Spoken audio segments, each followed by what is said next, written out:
Gentlemen, welcome back to the Tiege Hanley Starting a Business, Building Brand Vlog. This one, big number 384. So, this week I want to talk a little bit about Amazon, all right? Because Amazon, it's sexy, right? Lots of businesses, lots of people, lots of gurus, lots of people online being like, yo, start an Amazon store. All you got to do is drop ship, and you're going to make zillions of dollars. It's super easy. It's self-fulfilled. No, it doesn't. It doesn't work like that. All right, now, a lot of these guys selling the courses will have you believe that.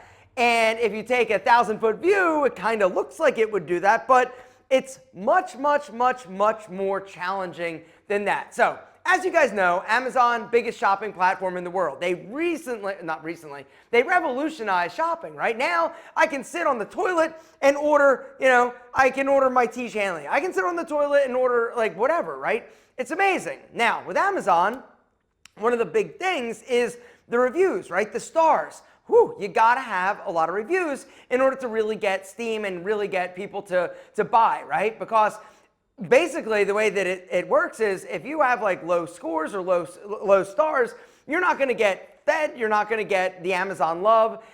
You really need to do a great job in terms of the reviews. Now, in terms of Amazon, I have been on Amazon now, I believe, since 2015 or 16. So I've been there a while. Now, I was very reluctant to set up an Amazon account with Pete and Pedro because I was like, I don't want them going to Amazon. I don't want to pay my Amazon commission. I don't want to do all that. I just want them to buy at Pete and Pedro. And I don't know who or why or what happened, but basically I said, okay, let me do this. If everybody's shopping here, if everybody's online, if everybody's on Amazon, why don't I just have a presence and see what happens? And so we did. We started super slow. We put all of our Pete and Pedro products on there. And I'm just going to talk about Pete and Pedro. Tiege Hanley also is on Amazon and has seen meteoric growth. And it's a great area of our business. When we look at our business in terms of Tiege Hanley, it's basically there's online or the .com, Tiege.com, and Amazon, right? Two separate basically factions or portions of our business. The profit margins are different. The advertising is different. It's a different animal. The way that you send products to Amazon. And basically the easiest way for me to explain Amazon in terms of FBA or fulfillment by Amazon, actually, let me back up. There's so much to tell you or talk about, and I'm going to probably do a crappy job of explaining everything. You got two different options. When you sign up to basically sell on Amazon, you can do FBM, which is fulfillment by merchant, or FBA, fulfillment by Amazon. And then you can also do, I think it's Prime is something separate, or maybe that's included in FBA. I don't exactly remember all the details, but when I started with selling on Amazon for Pete and Pedro, I was like, nope, I'm charging shipping. It was $5 shipping, literally up until last year. I was charging $5 a shipment, and I was fulfilling the products and the orders out of my warehouse. Now, when you do that, Amazon's tough. They're like, yo, you got to get this product out in a very timely fashion. You can't put any flyers or anything in the box to try and get customers to your website. If you do anything like that to try to get and that's what a lot of people think they're sneaky, right? They're like, yo, we're just going to put a flyer yo, if you come to our website, we're going to give you 20% off. You get caught doing that, boom, Amazon kick you off. The other thing you got to realize is that Amazon doesn't give a crap about you. They don't care if you're selling or not. So if you do something that they don't want, they're just going to, boom, they're going to kick you off and ask questions later. Actually, they never ask questions. They just basically say, you're out of here. And then it's your job to basically prove that you aren't doing anything wrong or to beg and plead to be back on Amazon, which is what happens, which is one of the downsides to actually selling on Amazon, is that if they kick you off, if you do anything wrong, if their automated system, which is a disaster, shows or detects that something's wrong, whether or not it's an ingredient or something, or your classification's wrong, it literally will shut you down and take your buy button away. It's happened to Pete and Pedro. It's happened to Tiege Hanley. It is a fickle beast. Just understand that if you're getting into the Amazon game, there's always going to be issues. All right, so when I started, I was like, no, I'm not going to do Prime. I don't want to give away shipping. Remember, I'm a margins guy. I want to make my money. But so we did, and we did, I don't remember exactly, but it was probably around $1 million a year up on Amazon. Now, we didn't do anything to facilitate stars or ratings or anything like that, but they just over time grew. Now, one thing now that you need to understand is that is the hardest part of the equation, is getting reviews. Typically for every I think it's for every, I don't even remember, but it's something for every 50 orders of a product, you'll get 1 review. You know, every time you buy something, you're getting emails like, oh, will you rate your, and everybody deletes it, right? Nobody does that. A few people do. People that are pissed off always do. But people that love your product often don't actually reach out. And the other thing you've got to understand is that when somebody buys a product from you on Amazon, you can't email them, right? You can't be like, yo, you don't get their email address. You basically have like a link. Anyway, they've done a really good job of shielding themselves from losing money and you stealing their customers. That's Amazon, what they've done incredibly well, right? And if they catch you doing anything sneaky or shady, boom, you're off, out of here, bye-bye, see you later. Now, in terms of setting up a store, not that big of a deal. You got to give them your EIN, your tax ID number, they do their thing, and you can set it up. Now, to set up a good store, it's going to take you a lot of time. It's going to take you a lot of resources. It's going to take you a lot of energy. There's something that they call A+ content, which basically is like graphs and charts and videos. For Pete and Pedro, it took 400 hours combined for us to basically do everything to get it to where it is today, right? Now, we did hire an agency to help create some of the A+ content to make the store like sexier and stuff like that. They kind of sucked. Anyway, so for a long time, up until literally last year, we were FBM, fulfillment by merchant. Okay, you fulfill it, you send it from your warehouse and all that good stuff.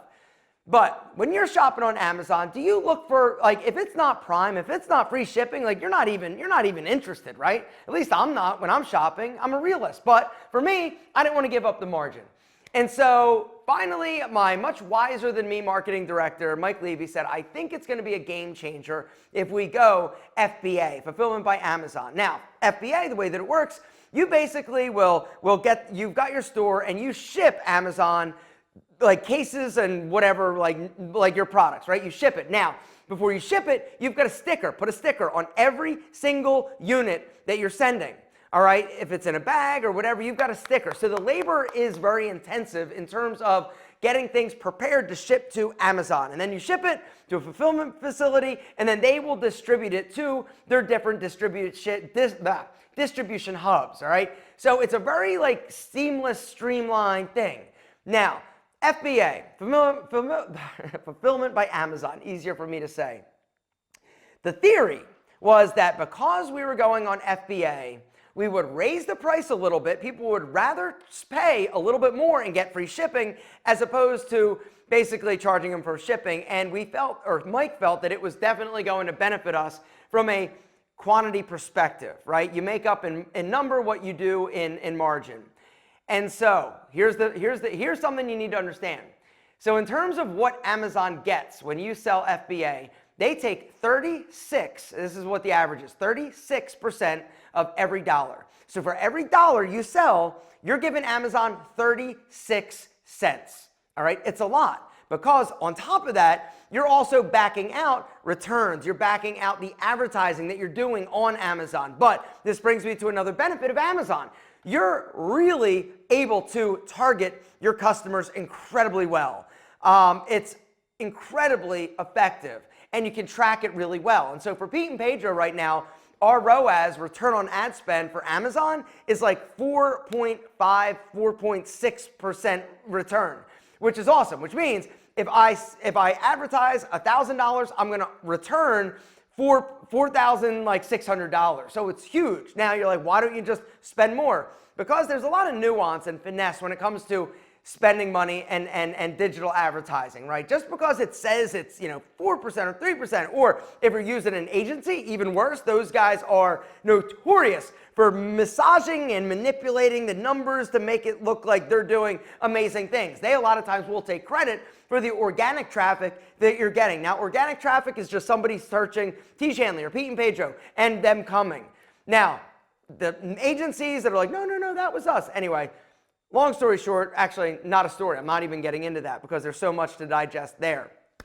Anyway, so 36 cents, but then advertising gets taken out of that and all that. And so basically the way that it works, when I sell $1 on Amazon, I put in my pocket 55 cents out of that dollar. And then out of that, I also got to back out my product costs. I've got to back out manpower, labor costs for fulfilling and sending it to Amazon, but they handle things like the shipping, right? They also, well, you pay for the shipping technically. That's part of that, like 36% that you're paying is part of that is shipping.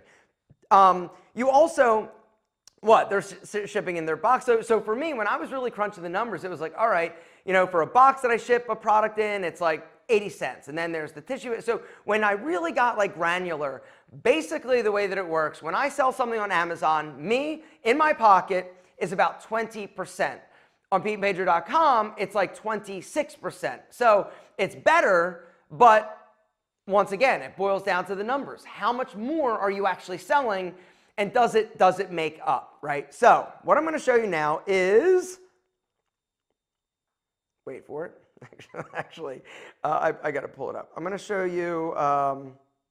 Okay, so last year, this time we were not on FBA. Well, actually, before I show you this, I gotta tell you more of the story.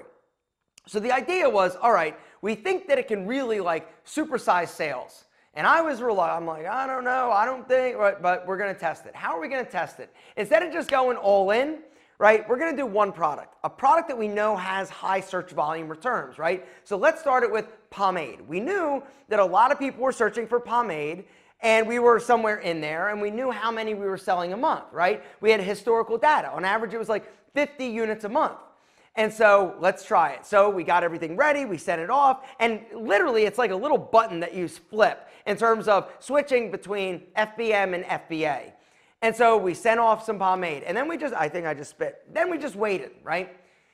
After month one, that 50 turned into 150. And so it was alarming. It was not insignificant. And so we're like, all right, let's try another SKU. Let's see if this theory and this first test holds. So let's try clay. Same thing happened. Okay, time to roll. I think it's time to actually go all in. And so we basically started adding all the products in. I believe it was around like April or May, when like halfway through the year, that we actually had everything in there. And so I just want to show you, this is this month, the last 30 days of sales for Amazon, but I also want you to look at the last year number or percentage increase. Check it out, right? The last 30 days, $354,000 on sales for Pete and Pedro. And then look at that, 154% increase over last year. So if that doesn't tell you and kind of paint the picture. Now, in terms of crunching the numbers and all that, this is basically like almost like a $4 million, run rate in terms of Pete and Pedro's sales just from Amazon alone, from like $1 million, right? So it exponentially increased the trajectory in the sales for Amazon. Now, in terms of being like super easy to set up, it's not difficult to set up. What a lot of people do, the majority of people that are selling things on Amazon, is they'll go to Alibaba, they'll find some private label product, put their label, they'll search for popular products in Amazon. Now, the downside when you start selling on Amazon is that you're competing with people that have a lot of reviews. It always comes down to those reviews. Now, something else amazing that happens is if you do everything right, you're advertising, you're spending a little bit of money with Amazon, people are liking it, they're giving you good reviews, sales are good. Once in a while, and this has only happened a few times, you will get what is known as a badge, the Amazon Choice Badge. This is a game changer. See that spike right there? That boop, that boom, right? We got a badge for a different term or a more popular term for like sea salt spray. Anytime you can get one of those like Amazon Choice badges, right, sales pretty much explode from there. The trick is trying to keep it, and unfortunately, it's really difficult. We had for a minute, we had like men's sea salt spray hair men. Like it's all about like the search terms, and different term will have different like Amazon Choice people. But when we got that was the most highly searched sea salt spray term. When we got that badge for a few weeks, it was crazy. We lost it because one of our competitors saw that we had it. They saw the dip in their sales, and then they basically went crazy and offered like a 40% off coupon. If you subscribe and save, they drop their price. Like people do all sorts of crazy things to get those badges, but they are truly a game changer. And so now we've got it in certain categories. Different products can get them, and that's something that you should, and unfortunately, nobody can tell you exactly how to get them. It's just part of that like algorithm thing that oh, hang on. Nope, don't want to talk right now. It's part of that algorithm, right, that they have. But yeah, Amazon is a devil. They're okay, let me rephrase that. They're tough. It's not easy to sell on Amazon. It's also not easy to build a business because you've got to get basically started, but then you've got to start getting sales and reviews. The other thing you can't do is get your friends to buy and give reviews, right? Another no-no. If you get caught doing that, and Amazon is smarter than us, they're listening to phone calls. I'm assuming that the AI and all that stuff and the algorithms that they use are better than my little pea brain. My pea brain goes, hey, if I need reviews, I'll just call my buddies and be like, yo, go buy whatever, I'll give you 20 bucks, leave me a review, right? That's what I think. But Amazon, for some reason, they like know and are monitoring that kind of stuff. And so if the reviews aren't legit, boom, you're out later, no questions asked. And when you do have an issue and Amazon shuts you down or kills a product, because we have had both in Tiege, Hanley and Pete and Pedro, many products that have been basically kicked off for various reasons. Most of the reasons are crazy and not accurate, but it's an automated system. The other downside to selling on Amazon is that you really don't have great customer service. There are so many people that are selling on there that if you need help or you need, it's all automated kind of responses. It's very, very, very, very, very difficult to talk to somebody if you have a problem and can be incredibly frustrating. My assistant, Debbie, she's gotten to where she is like, she's the queen of Amazon issue fire putting out, but it still takes a lot of time, a lot of energy, because once you're on it, right, you want to keep it. Now, all that to say, should you go on Amazon? Yes, I think you should, but you also should sell on your website. I have a friend of mine. He did the back blade, right? You remember that, the back blade? He only sold on Amazon. Chassis only sold on Amazon primarily. So what's the problem with that? Well, you know it's highly searched, but you don't have any customer data. So if Amazon kicks you off, you can't just send an email to all your customers to be like, yo, come buy it over here. Is my out of focus? Sorry. You don't have the customer data. Amazon doesn't allow you to have that. And so you don't get to build your list. But if somebody comes to your website, they sign up, they order something, boom, they're on your list so that you can continue to market to them. The only way you can market to the Amazon people that have bought on Amazon is by using the advertising platform on Amazon. But like I said, very targeted, very affordable. But it does take learning, right? And so if you're somebody that is not well versed in advertising or paid media or paid advertising, there is a learning curve. There are a lot of agencies out there that will help you, but once again, it's an agency. And so when you're just starting off, I would recommend trying to figure out things yourself, if at all possible, and if not, then possibly get a referral to an agency. If you know somebody that's selling on Amazon, a lot of them are using some type of agency. And so might be worth asking them, hey, are you happy with your agency? Could you hit me up? Now, in terms of how they charge the agencies, typically it's going to be, they're all different ways. You can pay them through, it's usually like a fee per month, but then a percentage of sales over a certain X or a percentage of ad spend. Like there's a million different ways to skin the cat. But yeah, it's an incredible platform, but it's something that does take a lot of work to figure out. But once you do, it definitely can be a game changer for your business. And so, backing up, well, actually not backing up, moving forward, I guess the takeaway is it's great when it's great, but it's tricky. It's tricky figuring things out. It takes time setting it up, but once you do, great. Just cross your fingers that everything goes smoothly, but everything will not go smoothly. And like I said, you also should be trying to build your business off of Amazon. You're going to have better margins typically. You're also going to have access to that customer and that customer list. And so before you just go, I'm all in, all Amazon, that's it all the time, just understand all your eggs at that point are in one basket. And what I've learned from my experience being on Amazon and not being on Amazon, it's good to have multiple approaches. Whether or not you do Amazon, direct to consumer on your website, and then possibly retail, 3 different ways. That is going to give you a little bit more diversity, but it's going to take more time, more bandwidth, and your margins are different all along the way, but just something to think about. And that's where I'm going to, I think, wrap things up. I talked a lot, but there's a lot to talk about when it comes to Amazon, and I didn't even scratch the surface.